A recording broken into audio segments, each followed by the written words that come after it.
ban conseil ngay jox Wally Ballago Seck. non xam nga conseil bi ma koy jox c'est toujours à huis clos. il faut qu'on soit sincère. xam nga Wally artiste la boo xam ne am na foo xam ne suñu borom yamale na ko fa du Wally moo fa yamale loolu suñu borom moom mooy def li ko neex ci doomu aadama c'est-à-dire aujourd'hui arrivé à un certain niveau de la vie boo amee yenn standing yi da ngay am benn staff boo xam ne waxtaan ak yow mais li muy waxtaan ak yow du day génn ci mbedd bi di ko wax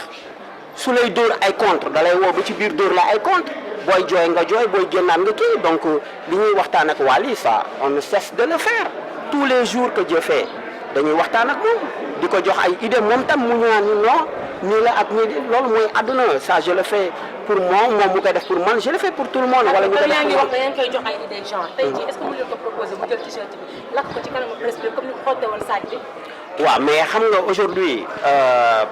lenn lu nekk ci àdduna il faut ngeen di toog di waxtaan su fekkee ne tey micro yi tiim na ma ak caméra yi ma bëgg wax lu ma neex rek damay wax lu ma neex je n'ai pas ce pouvoir de dire à la personne viens nañ ko lakk je ne vais pas le faire maintenant bu nit ñi dajaloo gis ne dañ ko war a lakk la majorité l'emporte dañ koy lakk tu vois un peu ce que je veux dire. Ouais, mais justement moi amoon naa benn interview où j'ai attiré l'attention des gens où je disais vous êtes en train de faire la promotion de ces couleurs il fallait pas tirer parce que dëkk bi metti na metti boo xam ne il fallait voir ñàkk xaalis bi dëkk bi ñàkk xaalis ñàkk liggéey bi mu ñàkk liggéey xiif bi nit ñi xiif coono bi nit ñi daj ñu xool nan la ñuy def ak lu ñuy gagner Coupe d'Afrique bi ñun ñuy def promotion couleur yooyu mais ñun dañuy def promo couleur yi d'une manière extraordinaire et c'est la presse et c'est la presse hein c'est la presse ak ñeneen ñi ñoo tiré foofu ba nga xam ne am na challenge la mënoo téye nit yi c'est plus possible. mais tamit il faut deful ni yéen artistes yi en tant que ngeen concerté wu seen biir xool ni comme yéen xale yi dañuy copier ci yéen ngeen xoolaat si soni beeg ci moom yéen oui mais bi Wally soo xamoon ne couleur yooyu mooy couleur lii du ko sol il va jamais le faire pour s'attirer autant d'ennui c'est-à-dire c'est un artiste qui est dans le social il faut que loolu ñu koy wax artiste bu nekk dans le social di dimbali nit ñi dem ba fële yëkkati 10 millions may ko ces trucs là artiste boo xam ne yaa ngi xool nooy def pour sa dëkk am ay bërëbu liggéeykaay di jël les gens qui n'ont jamais travaillé pour ñu liggéey kooku doo indi sa bopp coow pour que loolu taxaw ça n'a aucun sens c'est-à-dire aujourd'hui c'est une erreur l'erreur est humaine damay juum da ngay juum c'est-à-dire que avant de venir ici kenn ku nekk si ñun juum nga jote nga ak sa jëkkër wala jote nga ak sa jabar jote nga ak ki la employé wala ton emploi yu kenn xamul mais toujours est-il que vous trouvez un point pour vous réconcilier adduna nii la y aura des incompréhensions réeroo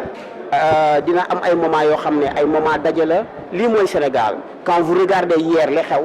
ku romb sa mbedd bi sa morom lëngu ko nga way nga fecc Sénégal lii la maintenant les erreurs mënul ñàkk il va le faire non il va le faire c'est-à-dire que non ça il va le faire c'est sûr qu'il va parler hein c'est sûr je ne sais pas peut-être tout à l'heure peut-être ah pour bàyyi couleur yooyu non soyons sincères ces couleurs on les retrouve ici mais couleur yooyu moo am ci àdduna c'est le vert le jaune le rouge l'orange mais yooyu moo fi am man de kon de rëcc na ma